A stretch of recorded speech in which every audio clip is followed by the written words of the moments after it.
Action there by the state, and scammers have been working to take advantage of your money meant to help flood victims and first responders in the recovery and repair process. Yeah, FEMA says scams already have tried to get to your personal information, and fire departments want you to be really mindful about to whom you're making those donations. KENS 5's Earl Sotomayor joins us live now with more.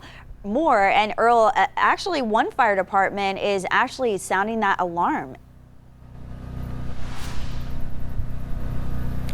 Good morning, guys. The Centerpoint Volunteer Fire Department says they've had scammers use their logo on Venmo, tricking people into sending them money, but it's not going to first responders. So I did a search. I typed in Centerpoint Volunteer Fire Department, and they're listed on Venmo as a business account. So just search CPVFDTX or scan the code on their Venmo, and the department says scammers have used usernames, adding extra letters, dashes, underscores to their names to confuse anyone trying to donate. The department says they're working with Venmo to eliminate the bogus accounts. So you can donate by going to the department in person or going in person to People's State Bank. So we have a full list of resources on other ways you can donate by going to our website, kens5.com. Reporting live in Centerpoint, Earl Stoudemire, KENS 5.